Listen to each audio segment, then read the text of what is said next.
Hey guys, what's going on? You're watching T-Bones Tech, and in today's video we are going to be reviewing the brand new Yongnuo 50mm F1.8 Mark II.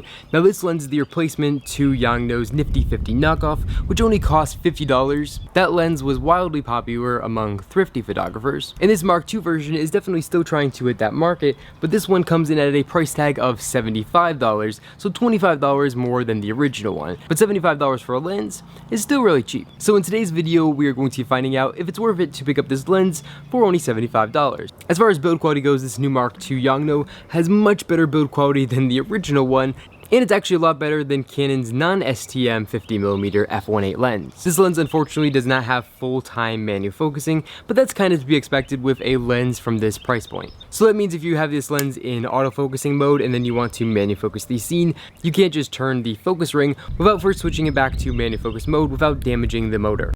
The minimum focusing distance of this lens is 0.35 meters or 1.25 feet, and that means that unfortunately you can't get really close to your subjects when focusing. You're going to have to stand at least 0.35 meters away from your subjects. Manual focus on this lens is pretty nice. The Yongnuo has a focus distance indicator, and you really don't see that too often on a lens this affordable. But the Yongnuo, unlike its Canon counterparts, actually does have it. The focus ring is a little bit loose. I like to have my focus rings be a little bit tighter. That way I can get more precise focus and then hold it there without the focus changing again when I let go of the ring. The autofocusing system on the Mark II really isn't too bad for photography. It seems to nail the focus about 75% of the time. But when it comes to video, the autofocusing isn't exactly very smooth and it's pretty loud. Here's a quick video test of this lens on a Canon 80D using Canon's II Pixel AF. As you can hear, it's definitely making a little bit of noise when focusing, and it's also hunting for focus more than an STM lens would. But it definitely does work with Canon's II Pixel AF, but it's kind of on the edge of not usable.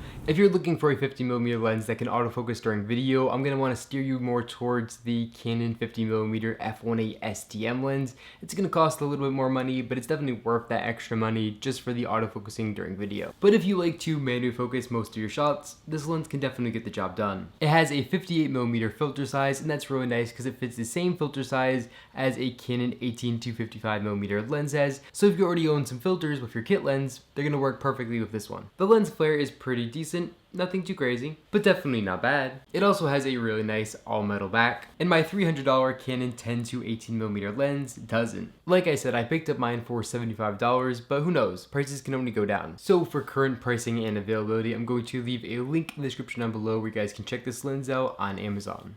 Now we're going to get into the part that a lot of you guys have been waiting for, and that is the image quality of this lens. So we're going to jump into Lightroom and pixel peep. Alright, so here's the first picture. Our flower was about half a meter away from the camera when I took the picture. We are shooting all the way wide open at f1.8, and we're going to zoom in here to the flower to check our key focus. I manually focused the scene to make sure I had tack sharp focus, and we can see it's a little bit soft here in the middle. But our backgrounds look absolutely amazing, just very creamy and nice. The blurred backgrounds of this lens at f1.8 really help bring your focus and bring your attention straight to our subject, which is this flower. Now we're going to stop down the aperture to f2.8, and we can see that our background doesn't get quite as blurred, and we can see more of the circular bokeh here. But let's zoom into the flower, and here we can see that the flower is much more in focus, and that's because shooting at f2.8 we have a deeper depth of field, but also this lens is definitely a lot more sharper here at f2.8 than it was at f1.8. Now we're going to stop it down all the way to f4, and here at f4 we can start to see some heptagonal shapes, which would be 7-sided shapes, and that's because this lens has a 7-bladed aperture, so we're going to have 7-sided bokeh.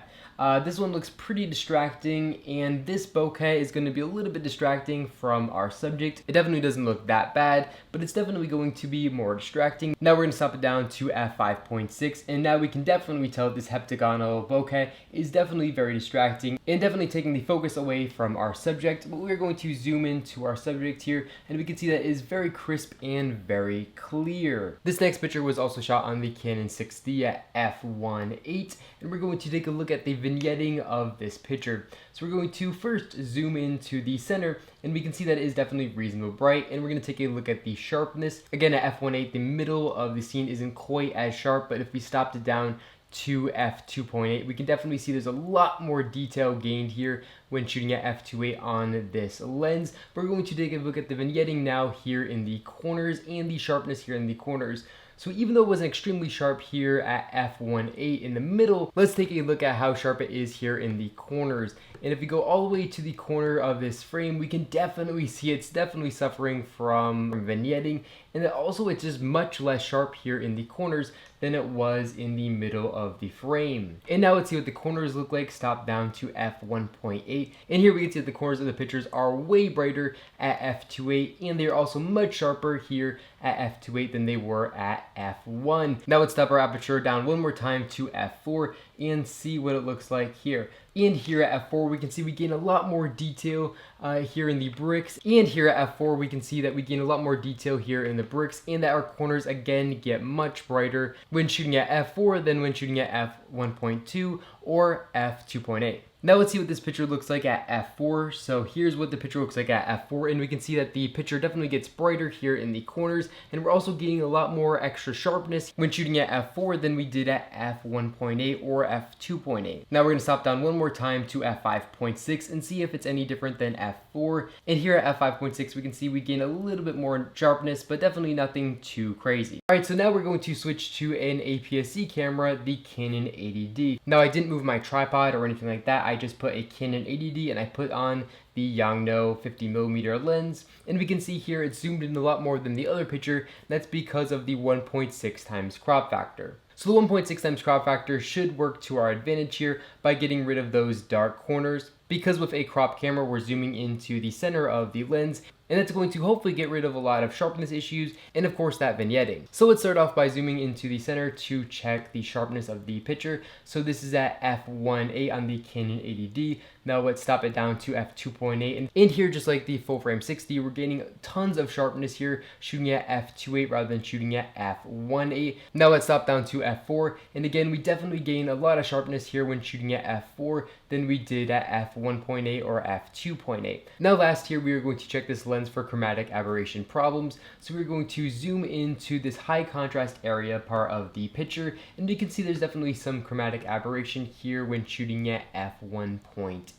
Now let's see what happens when we stop down to f2.8, and here at f2.8 we can see there's not quite as much chromatic aberration as there was at f1.8, but there definitely is still some. Now let's stop down one more time to f4, and here at f4 there's basically no chromatic aberration. The edge of this leaf is absolutely razor sharp. So again, this really kind of proves that f4 is going to give you the absolute sharpest results. That being said, even wide open at f1.8 is still relatively sharp, just not nearly as sharp as f4. So if you really want those beautiful f1.8 backgrounds, you're going to have to sacrifice a little bit of image sharpness to get those nice backgrounds. That's all I got for you guys in this video. If you enjoyed it, make sure to give this video a big thumbs up down below, and of course make sure to hit the subscribe button and then be notified every single time I upload a brand new video just like this one to my YouTube channel.